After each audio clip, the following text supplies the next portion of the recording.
Hi, everybody. It's great to be with you. My name is Bob Williams, and I teach strategy and marketing and leadership at the Mason School. And some of the people at CrimDell have asked me to spend 5 or 10 minutes with you on some of the things to think about as it relates to strategy in turbulent times, and we certainly have those. I mean, there's no question about that, right? I mean, COVID-19 has been a huge accelerator for a lot of things, socially, certainly for health, and especially for business just in general. This tension between appropriate health care for each of us, as well as the need for our businesses to survive, are all impacted by COVID. So if I look at things from a strategic standpoint in your businesses, let me just capture some things that I think I would think about from a strategy standpoint. So there's some questions that I'd ask, first of all, about your business. One of them would be, do I have a short-term strategy? And I'm defining that short-term as the time between now and actually the invention of a vaccine. And it sounds like the earliest that we could possibly have that would be sometime in the first quarter of 2021. But between now and then, what are you going to do with your business is a question that I would ask. Do you have a sustainable strategy that transitions effectively post-COVID? So once the vaccine's out, what's the business going to look like? And so you want to kind of break the strategy up into two time periods, the short and then ultimately the long term. Do I have an effective customer feedback loop in the strategy so I can move from intended to emergent? Fact of the matter is that in all businesses, regardless of their size, what you intend to happen in your strategy oftentimes becomes emergent, because once it gets into the marketplace, you get competitive reactions to your strategy, you get customer reactions to your strategy, and it really will help your strategy as you try to make it agile and have it move with the market changes. Once you've put it into the marketplace, you need to have a feedback loop. You need to understand how your customers are reacting to your strategy, and it's easier to do that now because of the technology and the whole idea that we're now connected by mobile technology and the internet just in general, and surveys that we can conduct. We can really get customer feedback into the loop. That really is important in developing a strategy as it moves from what you intended to happen to emergent strategies that come as a result of you being in the markets.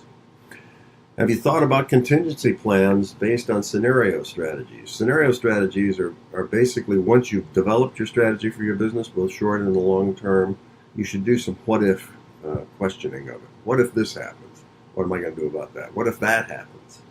And play those scenarios out in anticipation that things are not going to be exactly as you had planned and how you're going to handle it. And you do this before you actually implement the strategy as best you can.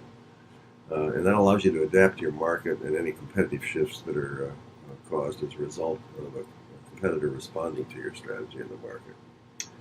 Then you want to play a real anticipation game. You want to say, all right, look, I've made it through COVID, both the short and the long-term COVID, and now I want to really extend myself and say that it's 2022, and what is my market going to look like? Best guess scenario. Actually, you know more than anybody else does about your business and how your business has reacted in both good and bad times. So what are you going to do about it now that it's 2022 and we've got the vaccine and hopefully the business is rebounding? Now, in the short term, think about these 6 things. First of all, conserve cash as best that you can. Small businesses oftentimes are living on the edge quarter to quarter, and you want to change that thought process and try to reduce your costs and conserve your cash, because cash gives you liquidity, and liquidity makes you agile because you can get in and out of markets a lot easier if you've done that. And you ought to reflect on how well you've done that in the past. If you're cash strapped now at this point, perhaps you were in the good days not saving enough of your income, and you might want to change that. Think about that in a different way. Look at your customer mix. Prioritize the revenue streams. Which customer is a one-time event, and which customer returns time and time again and has become a revenue stream, and really pay attention to that customer mix, the revenue streams, because they're with you usually in good and bad times. When you're hiring, hire on a temporary basis. Don't hire on a full-time basis. The way a lot of businesses operate under that scenario is called staff for the valleys of the business cycle and go outside for the peaks. So what you do is you keep your full-time employees regardless of where you are in the business cycle. And so when you're in the valleys of the business cycle, you can keep those valuable employees. And then as the business improves and you say, oh, I have to add staff, add temporary staff. Don't add full-time employees to that, because the next time it cycles, you'll be in better shape. Rent, don't buy.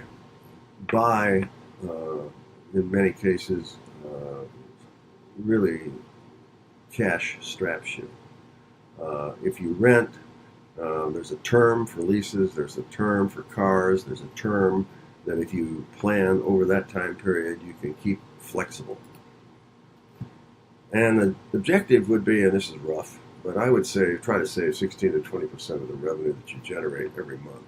And I know that's hard to do, easy to say, hard to do, but it's an objective that I would plug into my strategy. Because remember, if you didn't save in the good times, you're less able to be agile and fast on your feet to change when times go bad.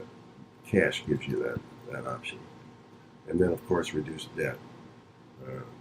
Debt is the enemy of cash. You burn it too fast with too much debt.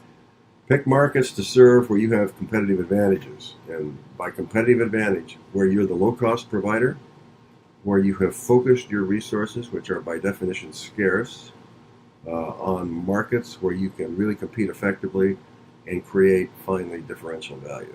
We always throw the term out, competitive advantage, but we seldom define it. I just defined it. You're the low-cost producer. You're focused on those customers and markets of choice where you can actually add value. That is competitive advantage. So what is strategy? It explains how an organization, when faced with competition, will achieve superior performance. Superior performance is your ability to create that value that is unique and not just being the best in class. You're looking for something that really differentiates you from your competitor.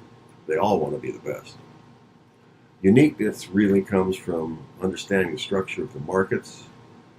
Part of that is to use Michael Porter's 5 forces, which are the power of suppliers, the power of rivalry, the power of buyers, the power of substitutes, the power of new rivalry.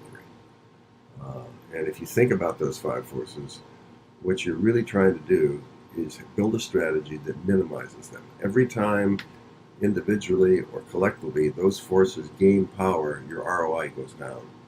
So you can use that as a check for your strategy. Build strategies that reduce the power of the 5 forces, and you're probably on a path to great success. Porter talked about industrial organizations' view of strategies and not resource-based views of strategies.